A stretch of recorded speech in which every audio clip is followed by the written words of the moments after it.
Okay, I think we'll go ahead and get started. Good evening and welcome to the Zoom webinar forum for the candidates for Bainbridge Island City Council. The forum is sponsored by the League of Women Voters of Kitsap County. The forum is being recorded and will appear on our website, the lwv.kitsap.org, and also at BCAT. It will be there in a few days.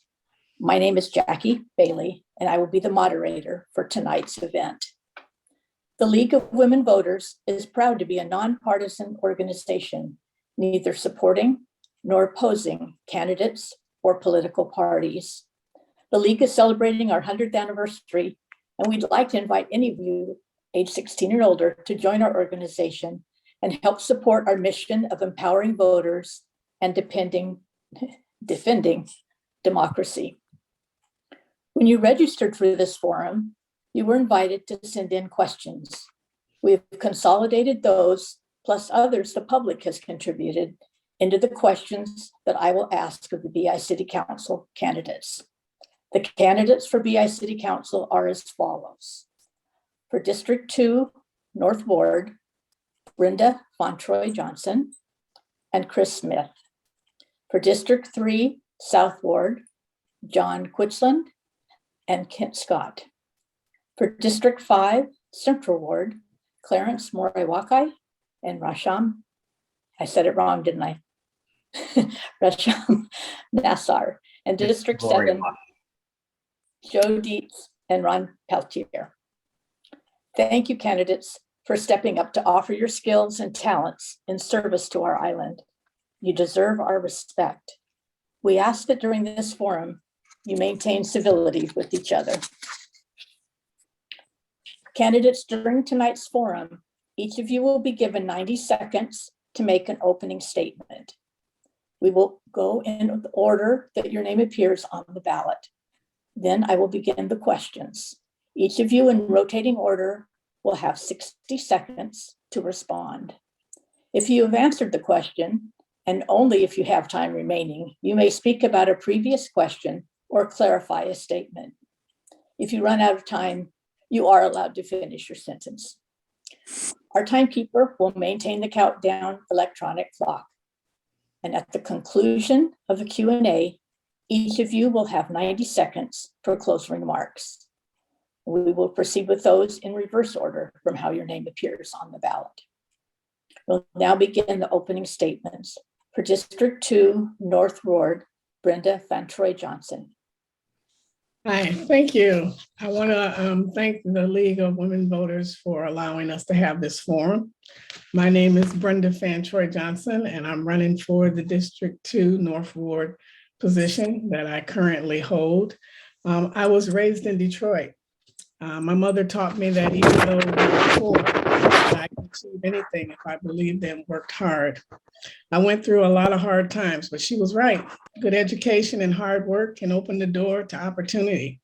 But that door, what keeps it open is tenacity and speaking up, even when you are the underdog. I have been on a lot of different committees on Bainbridge Island, and I have volunteered to do a lot of things. The one thing that I'm most proud of is the Race Equity Task Force that I'm on. I've served there, and I've served on the Sustainable Transportation Task Force. I'm a board member of Housing Kitsap, committee member and city liaison for the Bainbridge Public Art Committee. I have an MBA from Spring Arbor University and a BA in Information Security from Davenport University. I believe that the biggest attribute a council member can have, and I know that I possess, is the ability to listen without prejudice and serve the community and not have any personal agendas. Stop right there because I'm running out of time. Thank you. We'll go on to Chris Smith.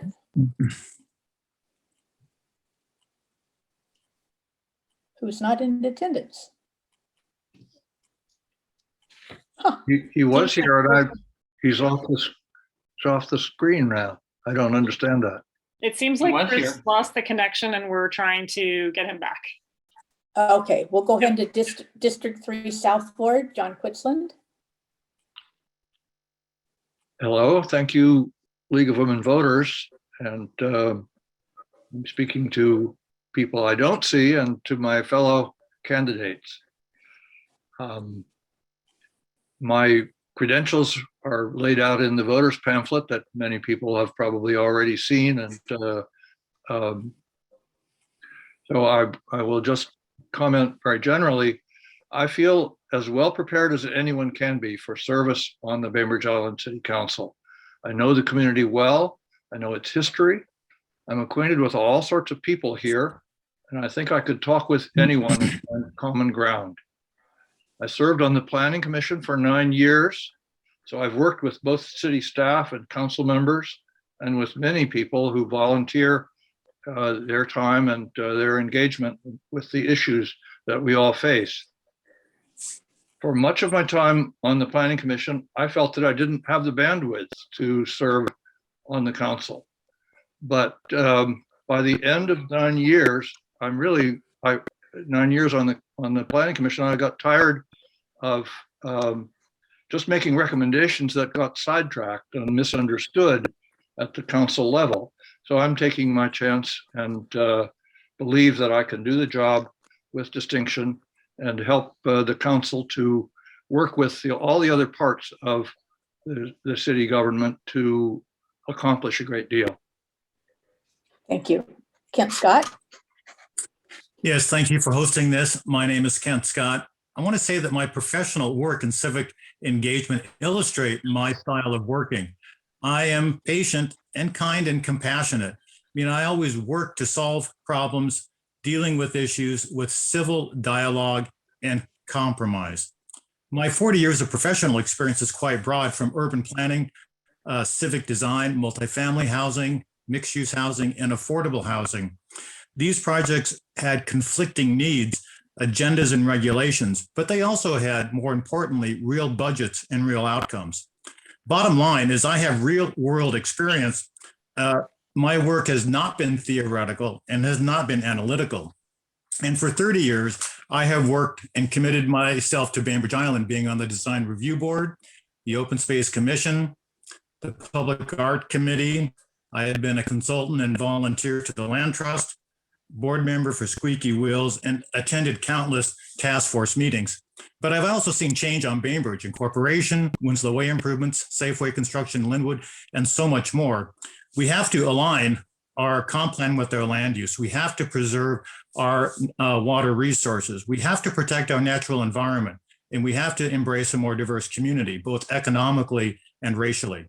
We have to improve government's process, regulations, and road safety.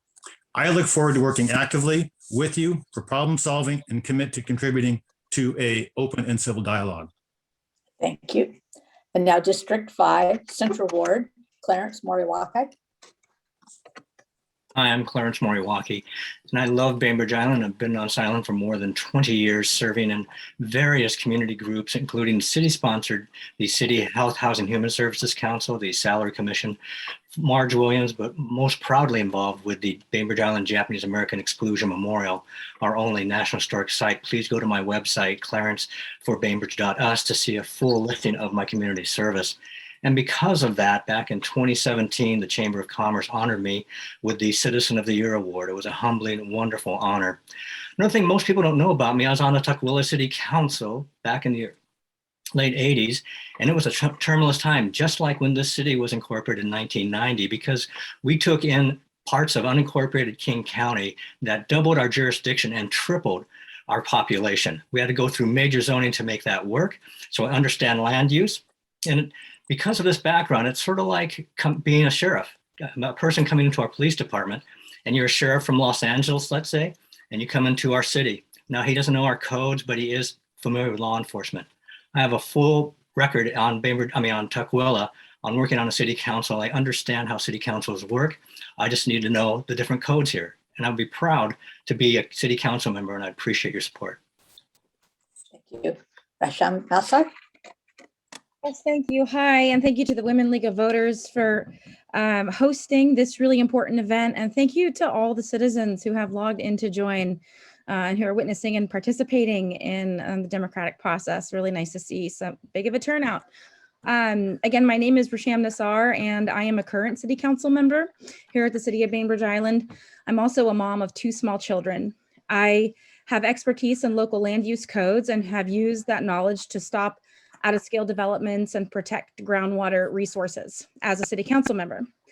I also supported protections for aquifer recharge areas, increased critical area protections, helped support protections for heritage trees, restrictions on clear cuts, a development moratorium, and have advocated to reduce sewer overflows into Puget Sound. I led the effort to ban more unsightly storage unit buildings and ban large hotels in downtown Winslow. I led an investigation into the city's wasteful $9 million purchase of the Harrison Medical Building and the questionable actions surrounding that purchase. I've stood for island values, transparency in government, especially when it comes to land use, government contracts, and spending on capital projects since elected in 2018. I'm running for re-election to see that those policies that were enacted during my term are not repealed, and to continue to watch the city's budget to make sure that your dollars, your taxpayer dollars, don't go to waste and that decisions coming out of City Hall actually reflect the values of Islanders. Thank you. And for District 7, North Ward, Joe Deets. Hi, yes, I'm Joe Deets. I'm your District 7 North Ward representative, and I'm running for re-election. Tell you a little bit about myself. I have a background in finance and clean energy, particularly in solar. I worked with Senator Rockefeller to create an innovative solar law. I also did what I believe is still the largest solar energy system on Bainbridge Island, the 72 kilowatt community solar project at City Hall. I'd like here in this opening to talk about my campaign and what I've been up to. I've got an amazing group of Bainbridge High School students helping me. Together, we've knocked on about 1,000 houses, listening and talking with people. So what have I learned from this? That Islanders really like living here, that people want their city government to listen, to be responsive to their needs. They want us to plan ahead for the future, and they want us to accomplish our work without divisiveness. As to that, people have memories. This is an exceptionally well-educated, well-informed community. People understand that the world is not static, that it is changing. People they totally get climate change. People are genuinely interested in what we were doing here at the city, implementing the climate action plan, something I'm very involved in. They want us to address the lack of affordable housing and not just talk about it. And they really like bike paths and walking trails so people can travel safely and get out of their cars. This campaign tells me that Islanders want us to carry on with this work and do so collaboratively. This I have done in my first term. I pledge to do so in my second. Thank you. And now we will go to back to District 2, North Ward, Chris Smith. Thank you very much. Can everybody hear me? We're forgetting Ron. Welcome back. Okay, thank you. And to whoever connected me, I appreciate that very much. I'm a 28-year resident of Bainbridge Island, and what I hope to bring to the council is a track record of principled leadership and teamwork. Now, we're all leaders, but the thing that I like about what I just said is the term teamwork, which when you break it down is about teams and it's about getting work done. And we're at a critical time. We're at an inflection point here on Bainbridge. With COVID and people becoming untethered from their workplace, we can experience significant growth. And if we don't get out ahead of that in terms of infrastructure and other things, we're going to wish that we had. So what I have tried to do in my background, by the way, is 6 years as a military officer in the U.S. Army, and then followed by 30 years in marketing and marketing management at a little outfit called IBM. And so I was responsible for the military for a widely diverse intelligence mission and as a captain in the 82nd Airborne Division. So that's interestingly enough, in the military, being a leader in the military is about making the environment capable of supporting people who know what they're doing and letting them get their efforts done.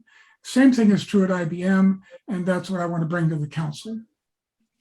Thank you. We'll now proceed to the questions. The first question. Pardon me. You passed me up. How did I do that? Well, I'm so sorry. Let's go back to you. Can you hear me all right? Sorry, Ron. Okay. Good evening, and thanks to the League of Women Voters. I also want to thank my all-volunteer campaign team, which includes my wife and closest advisor, Polly. My team's dedicated work and advice have made me a better candidate. As a voter, I look for certain qualities in a prospective city council member. I look for good values, including a commitment to environmental stewardship and honesty. I want council members who are smart, intellectually curious, and know how to innovate. They should be willing to learn about a wide range of topics related to city government. When I hold my opponent up to these qualities, I have serious concerns, and that's why I chose to run. The makeup of our city council is extremely important. One ill-conceived project can have serious adverse impacts. A $9 million purchase of a facility worth $4 million erases the things we could have done with $5 million. Bainbridge Island's future hinges on a capable city council committed to wise decisions to address serious issues while protecting our quality of life. I look forward to taking my record of getting things done, along with the lessons I've learned, into a second term on your city council. Thank you. Thank you. Okay, now we'll proceed to the questions. Again, my apologies, Ron. It's okay. The first question is, the BI City Council seems to have a hard time coming together to make decisions. How would you bring the council to better and faster decision-making on various issues and then executing on these decisions? We'll start with John Quitslund. I've watched the council a lot. I find that they get into a kind of huddle and only the 7 of them matter. I believe that the council needs to be more open to communication outside their number. I've seen them working well with the city manager. That's absolutely essential. And having trusting relationships with all the members, all the leading members of the administration team. Communication with the planning commission has sometimes broken down, not in adversarial attitudes, but just a kind of indifference. And there's a lot that can be gained from meeting together and listening to one another, taking the work that the planning commission does and building on it rather than stopping it. Thank you. Kent Scott? Yeah. I mean, there clearly are issues, and, I've watched council. Some of them are clear to me, and I think there's a lot of things that a lot of people don't see. I mean, what I have seen is the new city manager has taken a strong rein at some of the council meetings and how council operates, clearly defining what council's roles are and what staff roles are. I think this is part of it, but I think council also may have trust issues with staff, which is yet another issue for Blair King to help resolve. But I am not beyond trying to reach outside for help for council interpersonal issues. I mean, while we all have to be responsive and we have to be honest and punctual, I mean, everything, things can break down. And I am not averse that if there are issues that we bring a third party in and try to work things through. The important thing is that we have to be responsive to the citizens and we have to do it right. Thank you. Joe Deets? Yeah, thank you. Well, great question. I think, first off, council's made very good progress, and particularly under our new city manager, Blair King. But there is room for improvement for how we conduct our work and treat others. I think the council can be better representatives of all islanders, that we can better promote the public good and preserve the public trust if we take some things to heart. One, we recognize that while everyone is entitled to their opinion, when it comes to stating facts to support it, those facts need to be both relevant and accurate. That we recognize the importance of our citizen advisory committees, and that particularly we give them thanks and due respect for the work they are doing. And perhaps most important, we recognize, we met that work on council can be stressful and no one can claim perfect behavior. But all of us need to strive the city's code of conduct in both practice and spirit. Thank you. Ron Peltier. Thank you. I think the first thing that any council member can do is just set a good example. If you have an issue with one of your colleagues, it's best to just discuss that directly with that person and not let it be aired during a city council meeting. And that's not difficult to just call the person, meet with them, and talk about it. And I think that everybody on the city council has an obligation to set aside personal feelings. Those always arise, but you've got to have a little box you put them in. They keep them off to the side.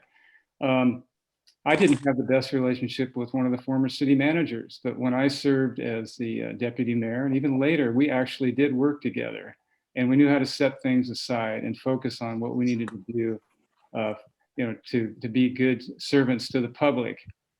I do think that I wouldn't rule out on city council having an arbitrator or whatever you want to, some kind of person come in to help with interpersonal relationships as well. Thank you. Thank you. Brenda Fantroy-Johnson. Yeah, I think that we've made great progress. I made it a point to call it out when I was being appointed for this position. I called out that we weren't being civil to each other, and the way that people talked to one another was degrading. We saw some of that last night at the last city council meeting. Some of my colleagues seem to think that certain issues are funny and that they don't have a stake in them. So, they let their frivolity come out, and it's very, it's degrading to the people who are trying to be there to do servant leadership and to try to be accountable to the public. I think that people have been in this job maybe a little bit too long, and they've forgotten that they're accountable to the public. And I think that this election may call that out for some folks. Thank you. Chris Smith. Thank you very much for that. That's a very good question. And I have a broad experience in what some would refer to as leading without having any formal leadership responsibility, being more of an influencer and leading by example. And in those situations, both in the military and in my previous employment, and frankly now as a flight instructor, I have to lead by emulation, which is do the right thing, do things right, and show respect for the individual, whoever that is. Those are three pillars of leadership that will carry all of us through. Finally, we need to focus on what binds us together rather than our differences. And across the differences, find our common cause. True enough, where we are right now, the future is not going to be an accident. It will be no accident. We on this committee have to make it happen. Thank you. Clarence Moriwaki. Yeah, thank you. I appreciate everything and most of the things that people have said, but I want to talk about one way the city council can be more effective, and that's staying on focus, staying on mission. And what the city council does, it has a vision plan, a work plan, and it has an agenda to move forward, but far too often items are brought up that are not on the agenda. Topics get going sideways, left and right because of opinions. And it's sort of like having a restaurant where you have a menu set up and you work on it in the morning and get all your things together and you're ready to announce and open the doors, and someone says, well, let's put pizza on the menu. Well, that wasn't our plan. So you have to stick to the plan because that leads to predictability. It leads to trust in government. And one more important thing, it leads to better cohesion within the organization because everybody's there focused on the goal mission instead of thinking that anybody has a preconceived agenda. And that's really what's driving their focus. So just sticking to the plan, sticking to the agenda, and we'll have a better city council. Thank you. Rasham Nassar. Yeah, this is a really good question. I know that the community, has written to the council about this issue before, noticed it from watching our council meeting. So I want to acknowledge that, in years prior, the focus of a lot of our discussions was on personalities rather than policies. Rather than being on city-related issues, council would also often veer into the realm of personal attacks.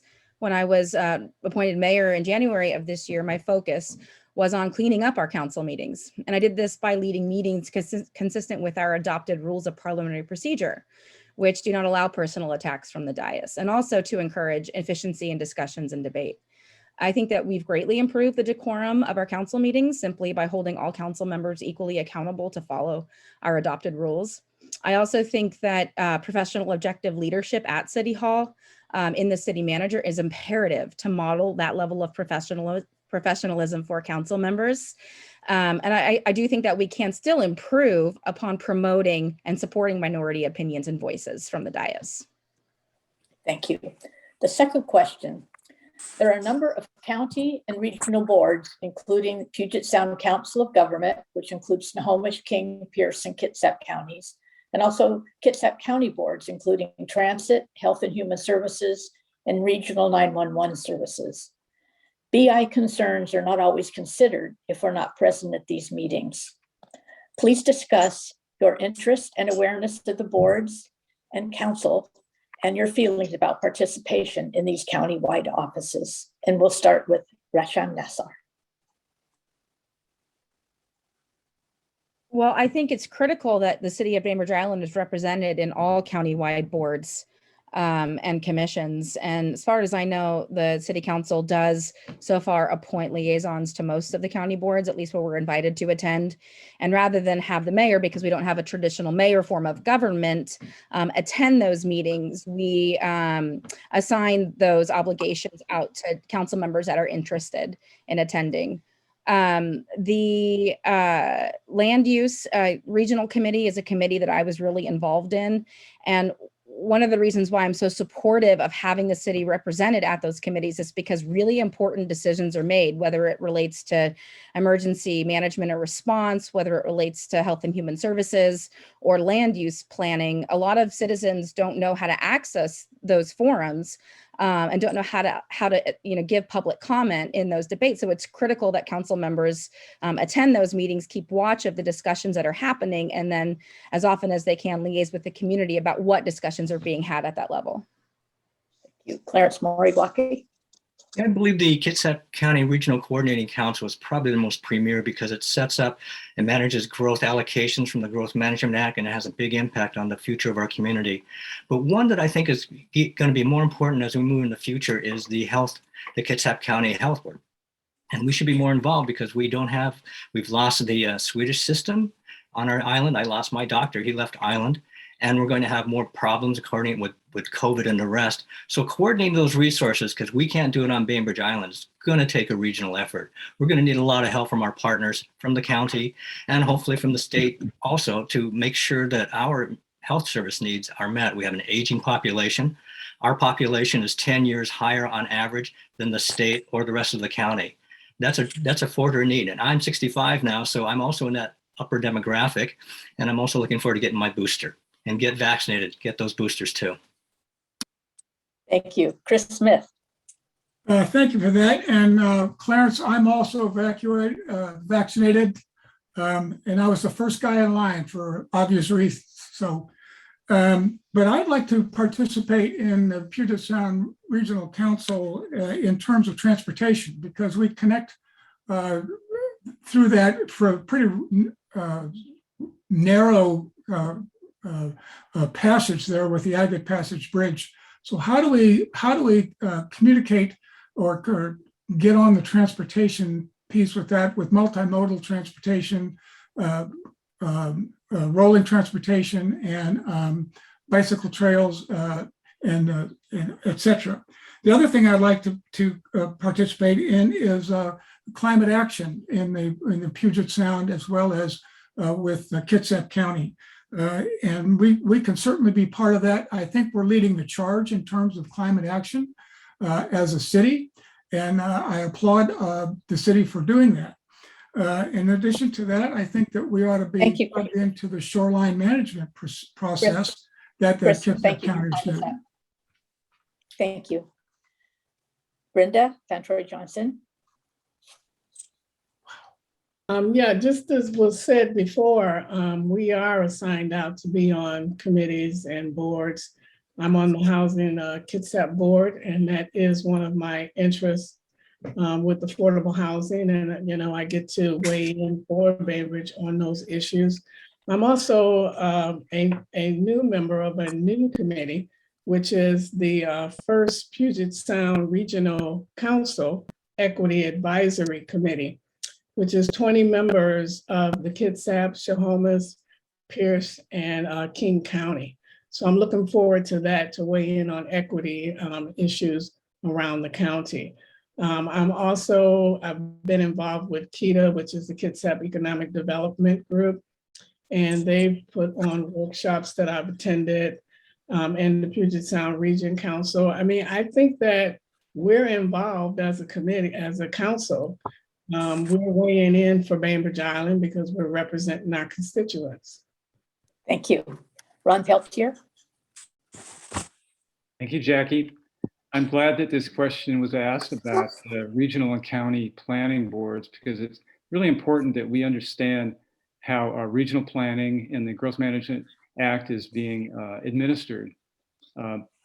I served on the Puget Sound Regional Council Growth Management Policy Board while they were working on the Vision 2050 regional planning document. Hot water?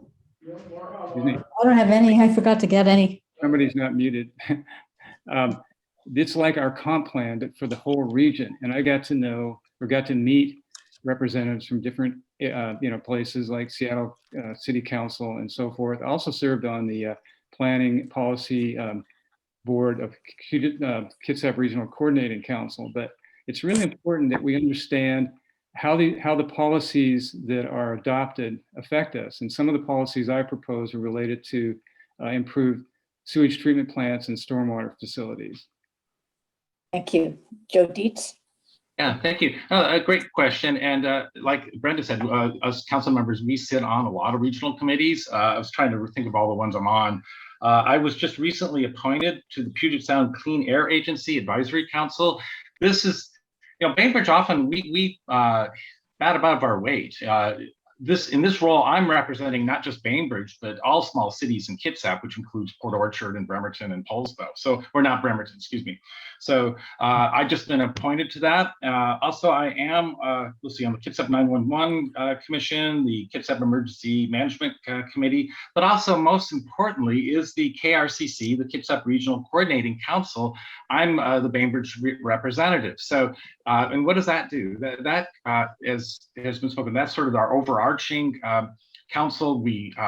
I represent Bainbridge, and then there's mayors from Port Orchard, Bremerton, Poulsbo, the county commissioners, and we look at land use and transportation. And most recently, we looked at the countywide planning policies, and there's still a lot of work to do.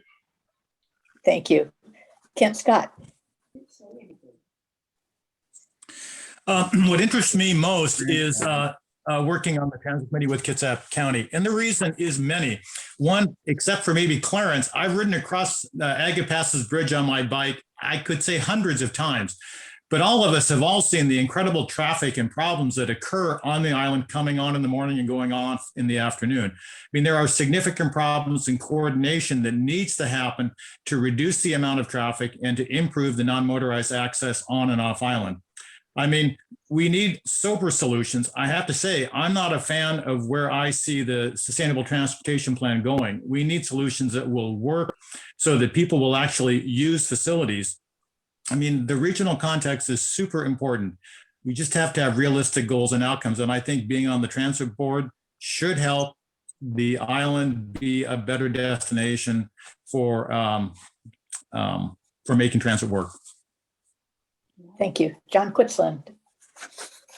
Yes, there's been reference to the Kitsap County Regional Coordinating Council, and I thank Joe Deets for inviting me to participate in one of those a retreat session that discussed how we incorporate equity considerations in the range of planning responsibilities for population, for housing and transportation, access to parks and recreation opportunities, and so on, because we have a changing population throughout Kitsap County.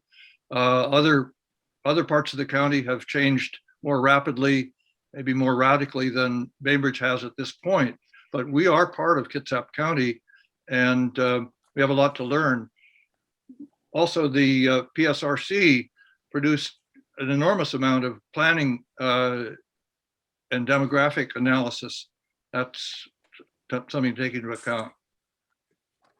Thank you. Question 3. What are the first 4 actions you will take to implement the Bainbridge Island Climate Action Plan? And we'll start with Joe Deets. Well, I'm doing that now. Yes, so very quickly, I am part of a group that's will soon deliver. Well, we discussed this last night, colleagues. Brenda, I think you're the one. Oh, and Mayor, we discussed last night of bringing in an ordinance to reduce plastic from the food service industry. We're going to be presenting how to put a biodigester on the island, which will reduce waste, reduce greenhouse gases, and create local generation of energy. And then we just got funding for emergency hubs, put solar energy systems to increase our resilience in the face of climate change. And also, let's just say, I'd like to bring up the transportation, our non-motorized transportation. I know there was some criticism I heard here tonight about our sustainable transportation plan. I think this is a great plan. I think we need to get behind it. We've got a lot of community support, and that's going to definitely make us more resilient in a changing climate. Thank you. Ron Peltier.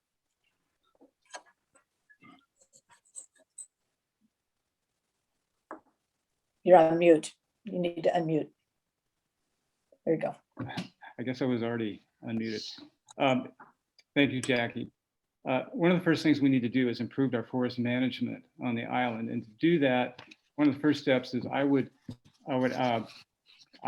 propose that we reinstate our forestry commission that we used to have at the city, so they could start working on that. We need to get on with non-motorized facilities. I haven't seen the finished plan of the so-called sustainable transportation plan, but we have some facilities that we need to get worked on, and mostly paved shoulders. Our groundwater management plan is part of the climate action plan, and I would like to see us work on a program for encouraging people to install solar panels on their houses. I had talked to my opponent about this when we were on the council together. I knew he had expertise, and I was hoping we could do something together, but that never materialized. I was disappointed in that. Thank you. John Quitslund.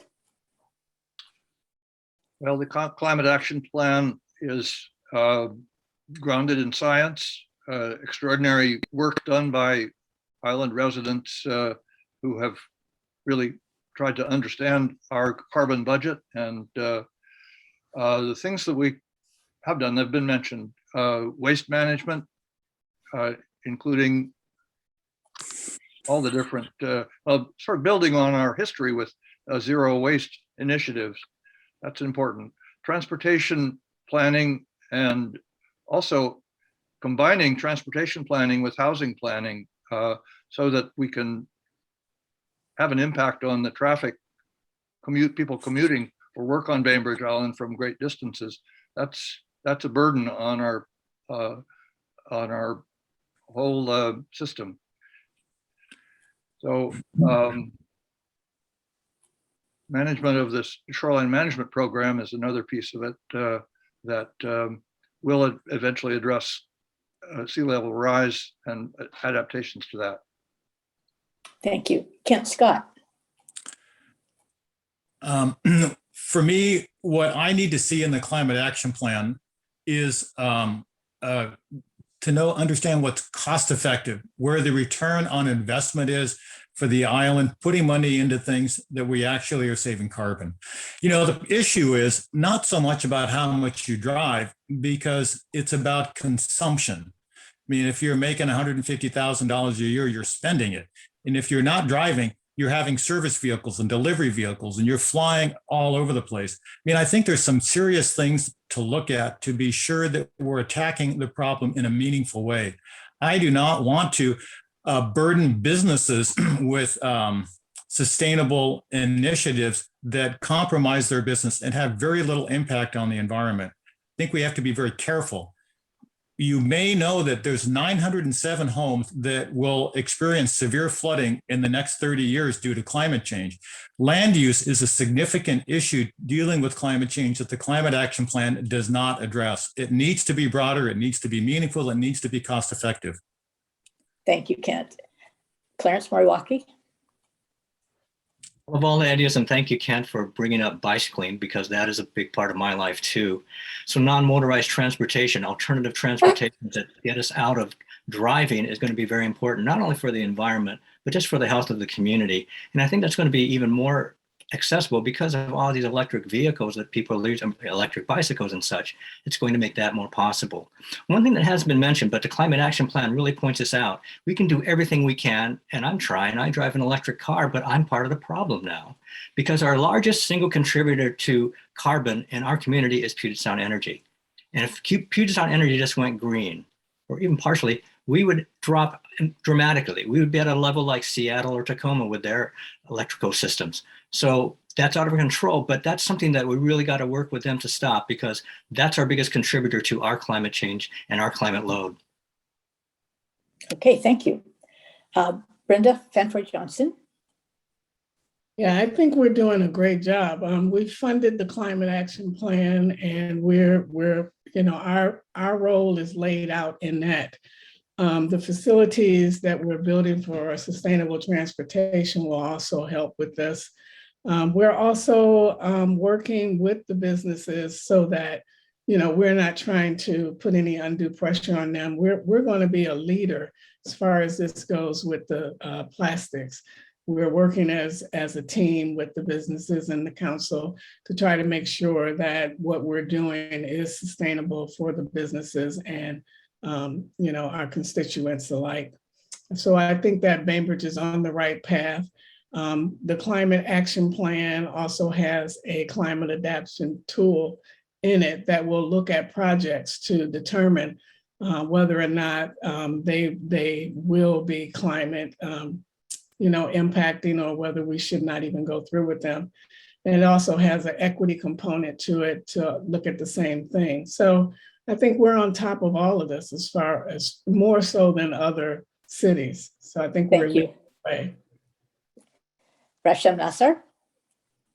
Yeah, foremost, I think that we need to stick to and improve upon our current land use plan that leads to enhance and increase preservation policies of our forested lands, undeveloped lands, and that continues to reject the increasing growth pressures to develop outside of our designated growth area, which is Winslow for Bainbridge.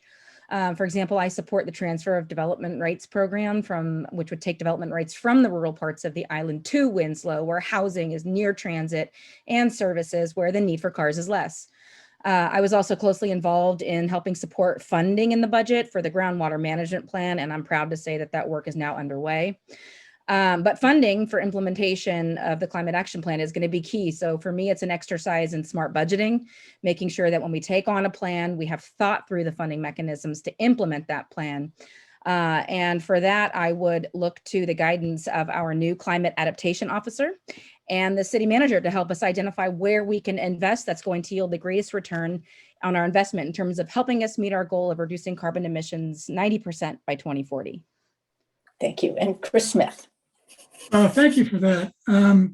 All great ideas. And I am also interested in supporting green building using carbon-free, as much as possible, carbon-free materials to build building. My first home on Bainbridge was a solar home with a wood foundation, if you can imagine that.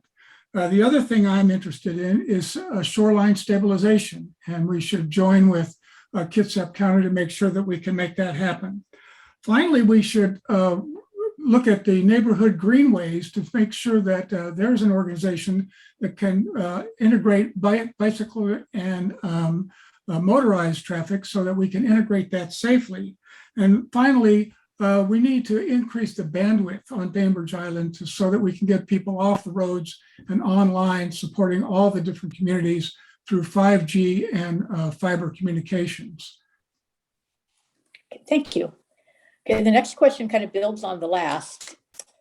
A little bit of explanation. Our largest source of greenhouse gas emissions comes from the generation and use of electricity from Puget Sound Electric. More than a third of PSE energy comes from the Colstrip 3 coal mine in Montana. And more than 50% of the energy from PSE to Bainbridge Island comes from coal. Washington State will eliminate out-of-state coal as a source of energy by 2025, but that still leaves state coal mines as a source of energy production. Are you satisfied that PSE will meet or exceed the BI Climate Action Plan, or should alternatives be sought? And why or why not? And we'll start with Chris Smith. Thank you for that. First of all, the very first thing that we can do, and to be careful about this, is to seal our buildings and homes and insulate them correctly so they use less energy in order to cool and to heat them. And then the other thing that we need to do is get realistic about our association with PSE. We're not going to be able to split off from PSE because Puget Sound, electrical energy is in economies of scale, and we don't have the scale to take on that responsibility, I believe, ourselves. So we need to be realistic about that. Furthermore, if we get very focused on the other forms of greenhouse gas emissions that we have here on Bainbridge Island, I think that the PSE will take efforts on their own over the course of the next few years to reduce their greenhouse gas emissions. We ought to let them do it. Thank you. Brenda Fantroy-Johnson. Yeah, while I don't know much about what PSE is doing in other places, I do know when I worked for American Electric and Power that they got a lot of heat for using coal. And, the way that the world is going, all of these businesses that are using coal are starting to come in line now. I was just reading about a company in Colorado who's building a all solar powered steel mill, which is, unheard of, and you're not using any kind of coal. So I think, as the city council, we have some weight in what we say to PSE and how we'd like them to comply with our climate action plan. But it's just like with WashDOT, all we have is a voice in it. We can't really make them do anything, but we have a big voice. And if we use that voice with the rest of the cities in Kitsap County, it's even a larger voice. Thank you. Rasham Nassar. Yeah, I'll start by saying that having experience discussing with PSE relative to an issue that's ongoing right now in the community relating to high power transmission lines. I know that there is some collaboration that council members can engage in, even though they're outside of our jurisdiction, to relay the concerns of the communities. We can have some impact there, but ultimately they're private industry and they're going to do what they're going to do. So I think where the city can take a lead is simply helping to reduce consumption. I would, for example, support an income qualifying subsidy for solar rooftop panels on homes. I would support legislation for that would allow smaller homes, that would allow new technology for green homes, for example, utilizing solar and other energy sources. And in order to allow that to happen, we have to be realistic that it really starts with the planning department and the permitting process. And that is exactly the job that a city council can do and can do very quickly. Thank you. Clarence Moriwaki. Thanks for the follow-up from my previous question, because that is the issue. The thing that all these folks have mentioned, and we implement everything in the climate action plan, we're still stuck with our energy provider, and that's Puget Sound Energy. And that's really frustrating because we on Bainbridge Island are trying to do the right thing. Yet, as people have mentioned, it is a private utility, so we can do a few things. We can use our collaboration effort, but more importantly, they are a private corporation that does have shareholders. You can put pressure there. Really make it hard for them to not respond, but explain why this plant goes on.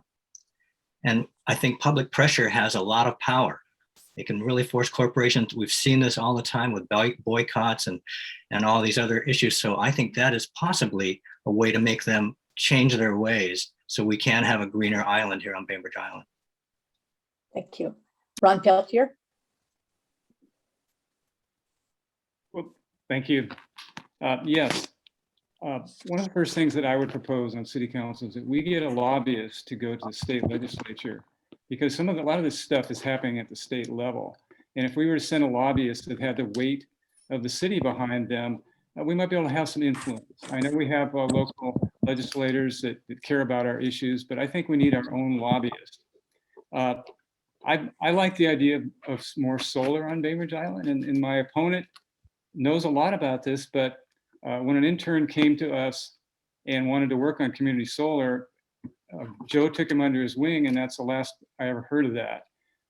One of my ideas was to have a program at the city that helped people get solar panels put on their roofs. And that would help them contact them with installers and where to get loans. And another thing was a solar access ordinance that my opponent proposed a couple of times and didn't follow through with, but I'd like to see him do that if he gets reelected. Thank you. And Joe Deets. Yeah, thank you. Yeah, I'd love to get that solar access ordinance back on. So I'll take that. Yeah, this is a great question. This has been a big part of my life for the last 15 years, trying to work with PSC. They've been very frustrating. So I think, Jackie, your question was, has PSC done an adequate job? No, they have not. They are still a very high carbon polluter. They are not a good community partner. I've been trying for years to get more local energy generation. I did the community solar project at City Hall. I've done more solar on Bainbridge than anyone let alone on the island, let alone in this room. So there's a lot of work to do with PSC, and luckily we don't need a lobbyist. We are negotiating a franchise agreement now. We're just starting that process. So now we have some leverage, and I brought in the Climate Change Advisory Committee to try and to get PSC to do what we want them to do and have clean energy, more local generation, energy efficient homes, and all that. Thank you. Kent Scott.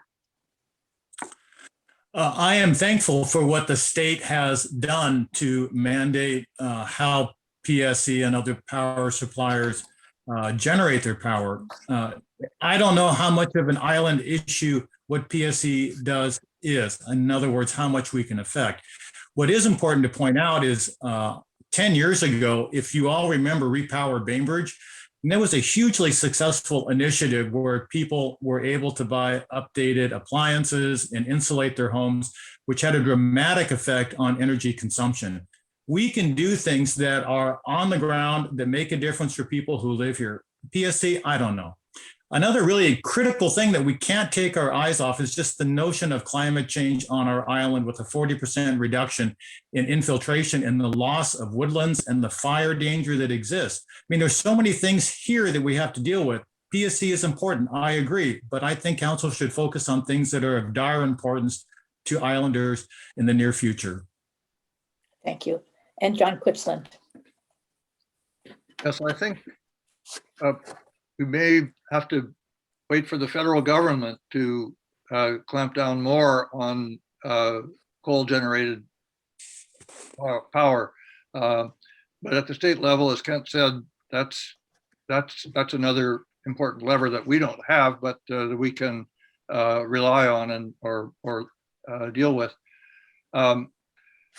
PSE, it hasn't been top of mind for me, but years ago I opted for the green power alternative, paying a little bit more for my power.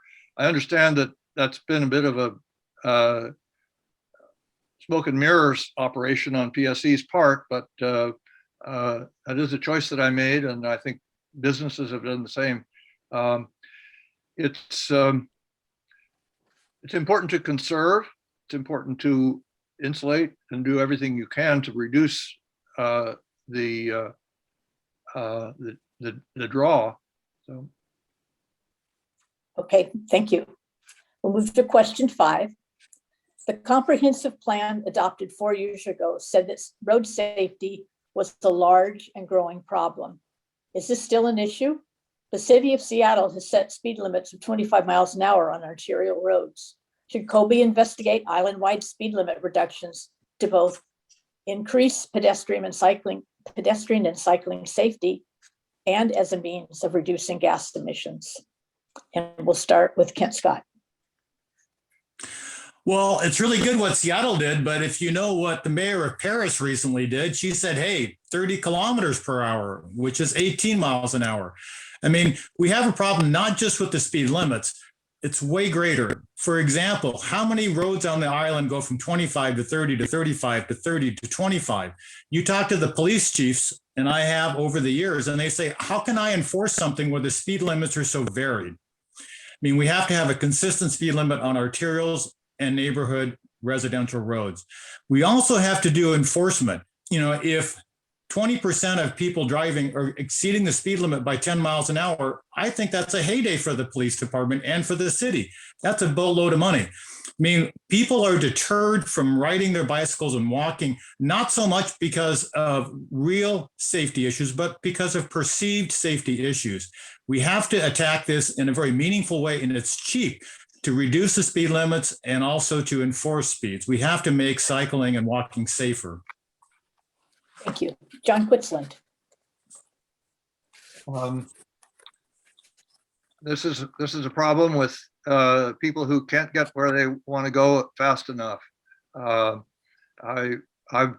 lived a more relaxed life in retirement, but I do know that it's a problem in especially residential streets, and it will improve safety for everyone, and it will promote more bicycling and walking on our roads when we have people respecting the limits, and perhaps lowering the limits will make a difference. We do have signs up that remind people when they're going way over the speed limit, and that's a helpful thing.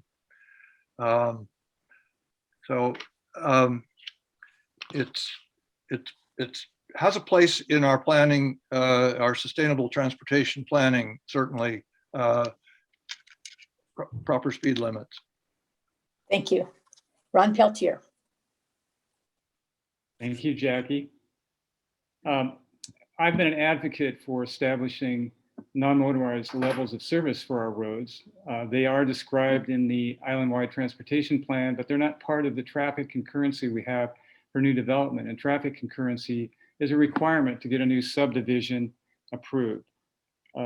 So what I would like to see is that those levels of service as part of concurrency, so that if you're proposing and develop and your roads are not served adequately, you don't get to do your development until they're upgraded. I'd also like to see concurrency tied to speed limits. So if we have roads that have levels of service that are below the levels that we establish, then we have to lower the speed limits, because that's one way to increase the level of service for non-motorized transportation.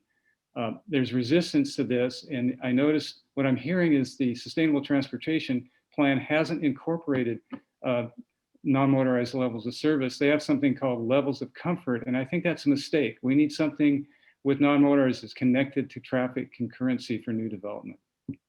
Thank you. And Joe Deets. Yeah, thank you. Great question. Yes, traffic is a problem on the island, and it's getting worse. We need to get more cars off the road, but let's just say just lowering the speed limits is not going to work, folks. People are going to drive at a certain speed. We only have 2 police cars on the island at any one time for enforcement. So what we can do is put more, as John, you were talking about the electronic signs. That has been shown to be effective. They're telling you your speed. We are investing in traffic calming measures through council. We're funding that. We have an internal city committee, which because this is the single biggest thing we get as council members is people talking about what can you do about our road. So we're collecting all that data and then determining, okay, where are the most important places. I could tell you Sunrise Drive, where I live, is deadly. I don't want to walk or ride my bike, and we had a tragic accident a year from now. So there is a real serious issue to reduce traffic, and we are working on that, I can tell you. Okay, thank you. Chris Smith. Thank you for that. The net of it is I think we ought to do what we already know that we need to do. And we've had a number of studies on integrating rolling and motorized transportation along the various arterials to connect neighborhood centers and connect those neighborhoods to each other, and then connect neighborhood centers to the ferries. So we just need to start building the appropriate facilities and building them out like we know that should be done. Finally, I think that we also ought to focus on how we can control traffic flow with our stoplights and signals and sensors. And 5G communications will allow us to do that pretty easily and respond to ferry traffic and close to business traffic and rush hour traffic, etc. So there's a lot of things that we can do that we know to do. Let's just do it. Thank you. Brenda Fantroy-Johnson. You know, there's a lot of times when we're on the island and traffic is really bad and it's, you know, one issue. You know, we just had that not too long ago with PSC putting up poles, and it just brought the whole island to gridlock because it wasn't planned properly. There's a logical way to go about understanding traffic patterns. And I think that's what the city is doing. We were just presented with a presentation that outlined for us what is going to be happening with traffic. And all of that starts with the collection of data so that we can understand what the traffic patterns are now, and we can try to move toward where we would like them to be. And the whole idea that the city manager has created a whole committee to understand this tells you of his commitment and the city council's commitment to trying to reduce the traffic. I don't believe that reducing the speed is going to help. It seems like the older I get, the faster people go. So we'll see what. Thank you. Rasham, Nassar. Yes, first I will acknowledge that it is still a very real and current problem that council members routinely hear about. The council has definitely made some strides towards resolving some of those issues kind of in the near term. The Sustainable Transportation Plan, of course, is kind of big picture thinking. It's going to produce a lot of recommendations, and then it's up to council and the community to implement those recommendations, for which we'll need the funding to go to back some of those projects. I do support them and have supported our city's development of non-motorized levels of service. I think that's often overlooked. It's really important because what it does is tie new development with traffic concurrency, not for motorized traffic, but for non-motorized traffic. So we get some support for the development of that infrastructure out of new development rather than coming from the city itself. Change starts with the Public Works Department, because where we need a paradigm shift is how we conceive of our roads. Our roads should be priority thought of as a place for non-motorized pedestrians and cyclists, and then second to that, cars. Thank you. And lastly, Clarence, Moriwaki. This is a great conversation. I appreciate everyone's thoughts. One of the great things about campaigning, at least for me, is I get to go out to neighborhoods I've never been to because I do want to reach out. And as of now, I've covered 30 miles in the city and gone over 70,000 steps. And I've seen the island, all different areas where I've had no reason to go down to those neighborhoods. And one thing I've learned is there's not one size that fits all. This island has unique areas and unique needs in all these different neighborhoods. So I think that putting a cap or a one size fits all speed limit may not work for certain areas. So we really have to be careful about how we will implement something like that that could have an impact on neighborhoods that it's really not that much of an issue. So let's look at it that way. Let's look at it in a real study. And I love the speed limit signs. I know when I see them, I really do monitor my speed. So that's a really cheap option if we need to speed control an area that seems to have more violations than normal. But one size won't really fit all. We have a very unique, very diverse island. Thank you. Question 6, also about traffic. What are your thoughts on State Route 305 Working Group's proposal for a roundabout at West Point Madison, Port Madison, and Adiswell Lane? Would you consider alternative intersections? And we'll start with Clarence. Well, first of all, I love roundabouts. I was here for the first one back in 2001, where I was told it was the most contentious issue since the Japanese American incarceration in the newspaper. They work, they work, and they work well. The problem with the 305 is it's sort of out of our control. It is a state project. We can work with them and try to work on design, but the state has control over it. So that's where we have to have our city council be involved early and voice our concerns in the community of why we think this is a good thing or a bad thing. And even though it moves forward, I know many people on the council are working on this, but we have to, now that it's working or now that it's going to happen, let's make sure it has the smallest impact possible and make sure that the council, the State Department of Transportation listens to our concerns and tries to modify their projects to meet the concerns that our community is asking for. Thank you. Rasham, Nassar? Yeah, this is a really good question. I absolutely don't support the roundabout on Highway 305. In fact, I came out recently at a council meeting. We were discussing the issue because there's been a substantial community concerns. And I'm of the position that I would encourage the council to oppose the roundabout entirely, and that we would ask the state to come back with some other conceptual design for improvements for safety for that intersection. The council has been involved early in this discussion, and it's kind of moved along over time. But the primary concern now, in light of seeing the roundabout development in Poulsbo, is that it's going to be incredibly shocking to the island. It's dramatically inconsistent with our island values. There's going to be a lot of tree cutting and clearing, and most egregiously, it's going to be a lot of new pavement, which is exactly what we need to not be doing if we're going to meet our climate emissions reductions goals by 2040. Thank you. And Brenda, Fantroy-Johnson? Well, I have a bit of a conflict of interest here. Roundabout's going to be right in my backyard, so I definitely oppose it. I've opposed it from the beginning, and not just because it's in my backyard, but mainly, yes, it's in my backyard, but because it's very impacting to all of the residents that live along 305. And the way that it was brought to us, the communication has been not the very best communication. I mentioned before how the island just got locked up because PSC decided to stop traffic on 305 without informing the city. Nobody talked to the city manager. I ended up having to call the project manager, and it was just terrible. And then our power was out for 2 whole days, and it's not the best way to do business. And I think the council has a lot of way in the way that we want them to, if they're going to proceed with this, to do this. Thank you. Chris?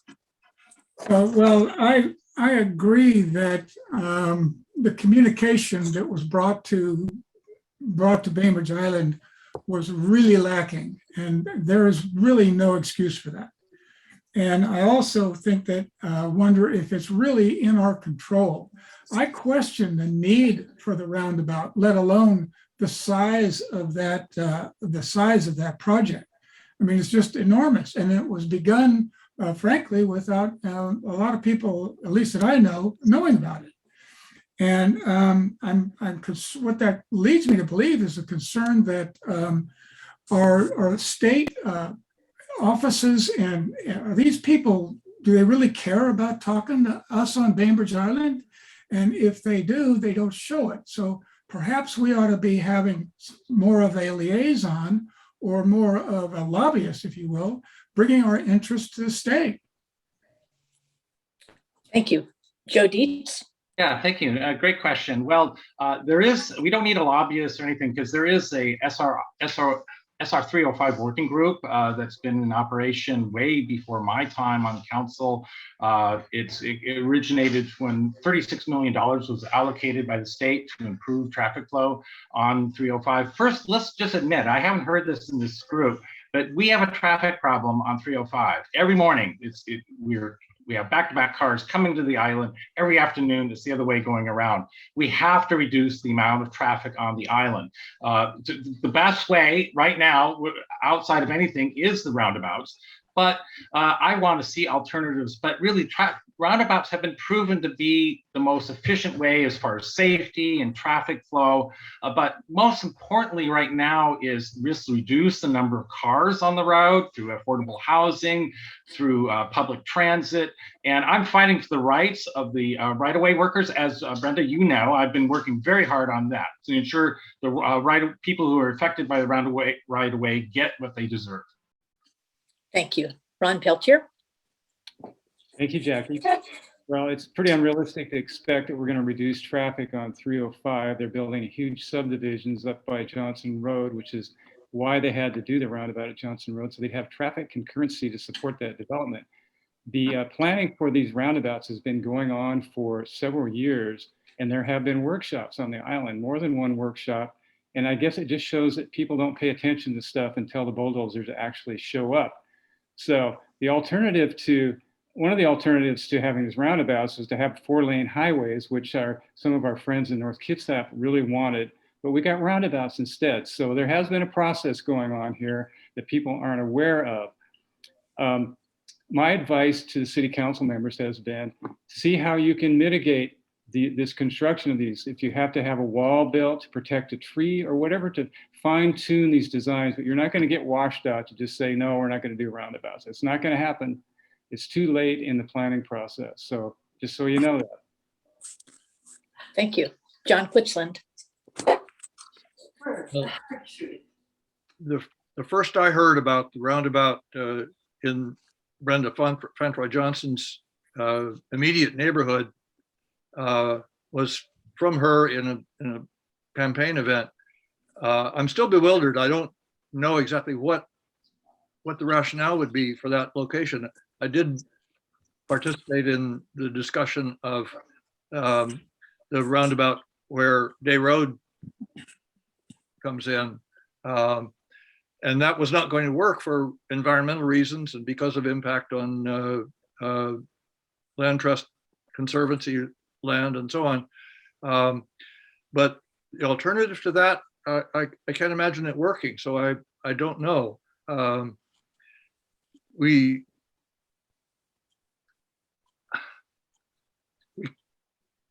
I don't know how we'll reduce traffic, but getting it to move more smoothly has got to be a problem. Thank you. And finally, Kent Scott. No, I do not support the roundabouts. I mean, what's the purpose of the roundabout? It's really simple. It's to move cars. What are we trying to do? Move more cars more efficiently? I mean, there's a whole bunch of big liabilities with the roundabout besides the cost. I mean, number one issue is they're super dangerous for non-motorized use. Car enters the roundabout, what they want to do is get through it.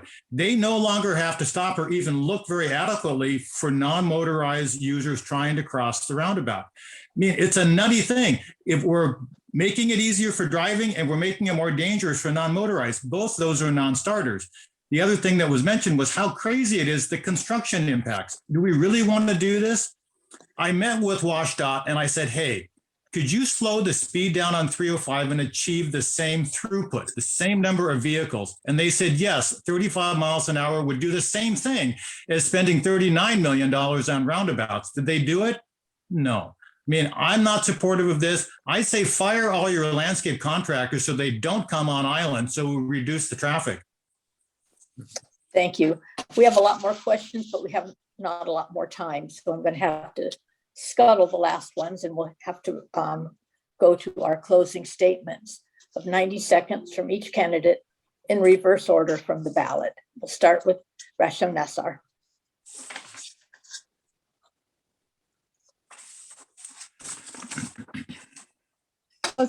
Closing statements. I heard you correctly? Okay. Yes.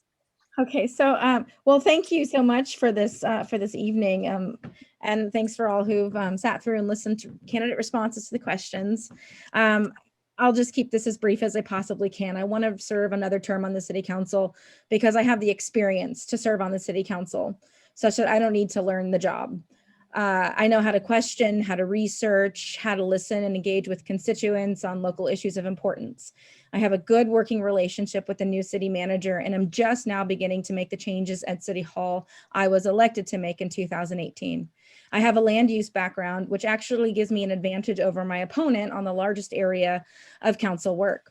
And I have a voting record which proves that I have stood up to intense opposition and growth pressures to vote the way that the community elected me to vote. That I've stood up against special interests, that I've unwaveringly stood for equity and inclusion and meaningful public participation in our government processes and practices. I represent the interests of all islanders, not just a select few. In the 4 years that I have served on the city council, I have never compromised my values, and my voting record will prove that.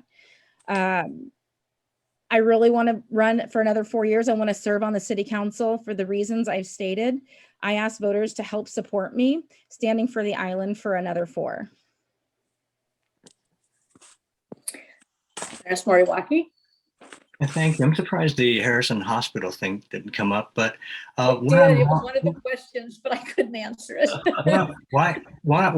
when I'm wrong, I'm wrong. And I've been asking Mayor Rasham Nassar since Friday's forum to answer her questions about that. And she keeps saying, call me back. I'll send the information to you later. She claims that it's 38% of the budget that the police is, but, and I claim 29%. I just had a verification from the city manager and the finance director, and I'm wrong. It's not 29%, it's 28%. So these are the facts. And when we work on city council, we have to deal with facts, not make something up. One thing that is about me is I have integrity, and I mentioned my city council work in Tukwila. The mayor is completely wrong on my service and understanding of zoning, land use, and the rest. On that city council, I also created the first human services program and the first sensitive areas ordinance of any city in Washington state. My belief in the city is we can do better. What I hear from all that walking, and I go around this community, I've done 30 miles, is they just want a sense of normalcy. They don't want to shake things up. They want to calm things down. They want to have belief in their government. When I became on the city council in Tukwila, it was a proud thing. The cream of the crop of our city wanted to be on the council because it was some place that they honored. We did good work and we did it affordably. So that's what I want to bring back to council. Hopefully through my example and leadership, we can have that kind of pride back in our community. Thank you. Chris Smith. Thank you for that. Bainbridge Island is at an inflection point. A lot of variables outside our control are impacting how Bainbridge is going to look in the future. We need to find some solutions and commit to resolving those challenges and the demands that are related to the negative impacts of climate change, which we've talked about, well-planned, affordable housing balanced with a available water supply, and realizing that housing equity is a direct path to racial equity, which I'm committed to. We need efficient multimodal transportation, which we've discussed, where we can integrate safely bikes, trails, and blended with motorized and non-motorized traffic. We need to increase the high-speed communication services on this island, both to attract the high-value people that are going to be considering coming to Bainbridge and to support our businesses and our local community so that we can thrive together. We also need to improve the fire protection because one crown fire like we've been seeing about on TV and everything is going to be all over. So I'm all over about the environment and protecting our city and are protecting its citizens. Thank you. Brenda? Hi. Yeah, I want to continue being on the council so that I can continue seeing the items that we've put forth through the end. And I think that we're doing a really good job with the items that we have. I came here 15 years ago and got right away involved in my community. I started teaching people about disaster recovery and what to do in case of an emergency. And so, I believe that I possess what's necessary to look at the issues from a different perspective than what we've been looking at them. It is time to continue the equity that we have on the council. We do need to shake up some things because status quo gives you the same thing that you've gotten. And so in order to, get back to civility and servant leadership, we need to put people on the council who can continue to do that. My qualifications include integrity and decades of leadership and professionalism. My unique perspective as a Black woman who has lived through poverty and come out on the other side lends a hand to why we need affordable housing and diversity on the island. And I pledge to push forward even when there are barriers. There's always barriers being put up. And I will push forward even when people say, oh, there's nothing that can be done about that. To persevere, even when I've been told, don't even talk about that. To speak on behalf of those who have been historically silenced and or ignored. Thank you. Ron Peltier. Integrity. They're calling it. Thank you, Jackie.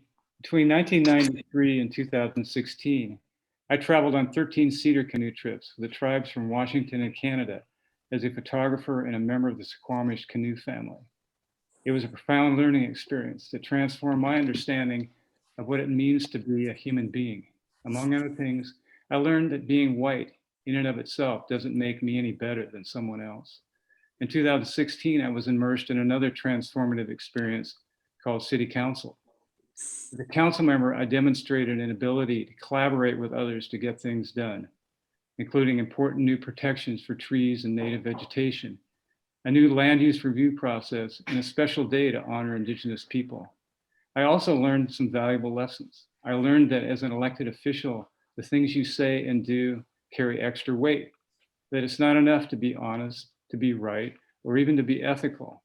You have to be disciplined because careless words and actions, if however innocent, can be twisted and sensationalized to undermine everything that you do. I believe in journeying out of one's comfort zone to learn and grow, and I look forward to taking all the things I've learned into another term on your city council to help secure the future of our island. Thank you and have a good evening. Thank you. And Joe Deets. Yeah, thank you, Jackie, and thank you, League of Women's Voters, for putting this on. Islanders, an opportunity is before you to choose your leaders. Now more than ever, Bainbridge Island needs leaders who have demonstrated that they have the necessary depth of knowledge, the skills and dedication to do the work that the people expect them to do. And not least, that they have the temperament, that the candidate has the temperament to establish effective working relationships with everyone, not just those they agree with. All these things I possess, and I have the track record to prove it. But please don't take my word for it. Listen to the people who support me. They include U.S. Congressman Derek Kilmer, former Washington State Senator Phil Rockefeller, 6 former city council members, notable business leaders in the community, such as Larry Nakata supports me, such as Greg Dronke of Pac Westy and leader in sustainable transportation. I have a labor leader, a labor union, UFCW 21, notable climate leaders in the community, notable equity leaders, all the representations of the Democratic Party in Kitsap County. I swept the boards with their endorsements. The Bainbridge Island Progressive Voters Guide endorsed me. Please look that up. This broad range of support says something. It's indicative of my approach as your representative for the last 3.5+ years and what you can expect from me in a second term. It's been truly my honor to serve you as a city council member. We're moving in the right direction in many ways, but important work lies ahead. This is why I'm running it for another term and why I asked for your vote. Thank you. Thank you. And Kent Scott. Thank you, League of Women Voters, for this forum. It's been very instructive. I am the candidate that can hit the ground running. I am the candidate for the South Ward that understands the issues firsthand with realistic background and experience. And I am the candidate that has the most experience and the broadest experience working within the community and city groups. It is a bit daunting, though, even to run for council, because I realize that if I were to be elected, I would be 69 when the term is over. And I think that's so old. What am I doing? But I think that the things that council needs to focus on are the very sober kind of ground things that we can make a difference on. You know, today we talked about PSC and other things that are much broader, I think, than we need to have. We need to look at issues from an intersectionality point of view. I mean, affordable housing doesn't exist by itself. Conserving the environment doesn't exist by itself. Climate change does not exist by itself. All these things are interconnected. A lot of these things have to do with land use and how we deal with these. I moved here because of the rural quality, rural character and quality of life. I am seeing those things disappear. And I'm also seeing people who live here who don't understand how it used to be. I am committed to work with my experience professionally and with the city to improve the quality of life that the comp plan embraces. Thank you. And finally, John Quitslund. Yes, Kent Scott and I have vowed to be better friends after this election process than we are now. We're on the same page. We have a lot of the same claims in terms of our experience and our desire to make connections, to, as Kent said, hit the ground running. I'm fired up because I'm so aware from the time I spent on the Planning Commission of all sorts of unfinished business. And I'm also aware of very, very bold and ambitious plans that the city is committed to. I believe I have the equipment to contribute as one person out of 7. I'm not going to run the show, but to contribute really to momentum and achievement on the council, especially in the area of improvements in the municipal code. That's something that has been talked about, and I've done that work myself. I drafted the multifamily tax exemption program that the council talked about last night, and I didn't do it all by myself to bring it together, but that's one example. Thank you. And thank you all to candidates and voters. We hope this forum has helped you choose your candidates. Unlike the primary, all island voters will vote for each ward or district position, not just the one in which you live. Ballots for the 11/2/21 election will be mailed no later than 10/15/21. And the league is encouraging you to vote early and to return your ballots by October 26th, either by mail or in the ballot drop box on Madison between the school district offices and the pool. Thank you for attending, and good night and good luck.